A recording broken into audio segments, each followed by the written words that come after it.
So if you're watching this, you might feel like you hit a wall. Maybe you feel like you just woke up and just not sure where you're headed. And you may feel like you're doing all the right things, right? Like according to society or maybe your family, maybe even yourself. But you still feel a little off. You feel lost. And more than anything, you want God's direction for your life. And you want an audible voice. You want a clear sign. You want God standing outside with a sign saying, go this way, right? And maybe you haven't told anybody how you're feeling because you might feel like you might get judged or they might not understand. Or maybe you have already told somebody and they just kind of brushed it off or didn't give you an answer that you wanted to hear. And I get that because I remember asking somebody for some guidance back in the day, and they would just tell me, hey, why don't you just seek God? Just put God first. And I didn't really know how to take that at the time. Like, what does that mean? How do I apply that today? So I get how you're feeling right now. I get it. And a lot of the people I talk to in my coaching calls, some of them, they feel like maybe that there's something wrong with them, or they just don't know how to discover what God has for their life. So all I do is share my story, and I share the biblical principle that helped me discover God's purpose for my life.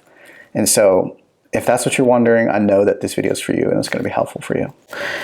But to give you some background about myself, I was raised in church, growing up knowing what's right, what's wrong.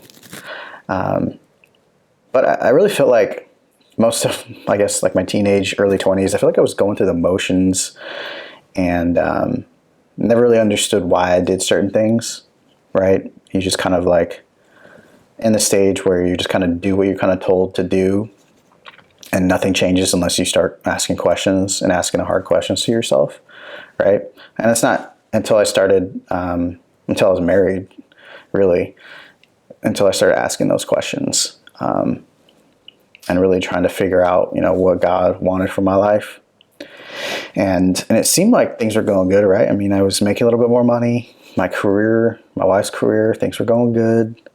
But we still felt a little lost, right? Going to church, paying our tithes, but still we felt like something was off. And it wasn't until, I just went straight to the scriptures. Typically when I'm not sure what to do, I just kind of went straight to the scriptures. And I'm so glad I did that day. And I'm going to read it for you here, but I started reading in Corinthians, 1 Corinthians 13, and I'm going to just read it for you real quick. And it says, if I speak in tongues of men or of angels, but I do not have love, I am only a resounding gong or a clanging cymbal. If I have the gift of prophecy and can fathom all mysteries and all knowledge, and if I have a faith that can move mountains, but I do not have love, I'm nothing. If I give all I possess to the poor and give over my body to hardship that I may boast, but I do not have love, I gain nothing. And that just really hit me because I was like, I'm going to church, I pay my tithes, I feel like I'm giving here and there my time, my talent. But then it hit me because it's like, did I have love? Did I have love towards Christ? But did I really have love towards others?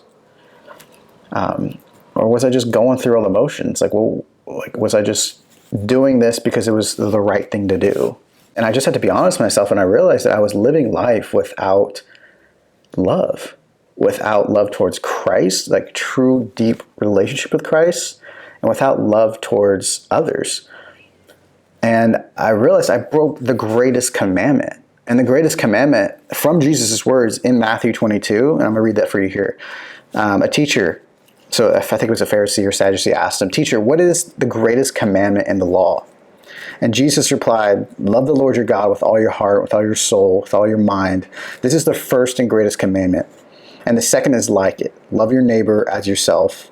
And all the law and the prophets hang on these two commandments." Everything stems from loving God and loving others. So at that point, I was like, okay, if everything stems from love, then what is love? What is it truly? And so as I continue to dive into the scriptures, we can just take a look at 1 Corinthians 13:4. It says, love is patient, love is kind.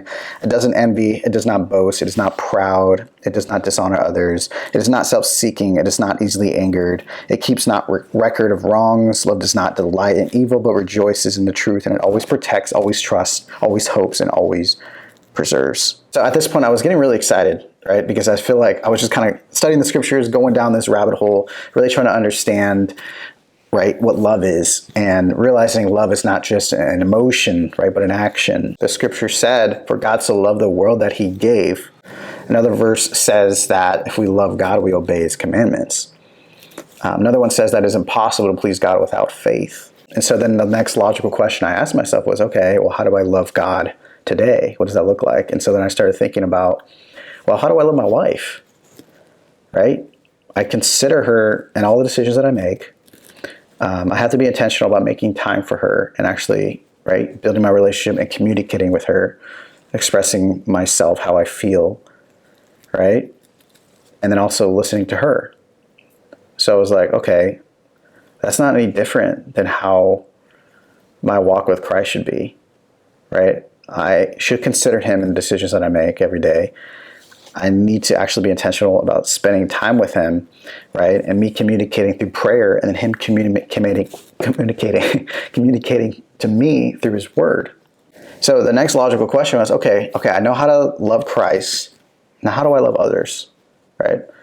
And we love others by giving, right? For God so loved the world that he gave, right? We give of our time, we give of our talent, we give of our money, because that's all the resources that we have, right? What does that mean? It simply means asking a friend, a neighbor, a family member, right, how we could serve them. How could I serve you better? You know, what are you struggling with? What are your challenges? How could I help you there? Or simply shooting a text and saying, hey, I'm praying for you.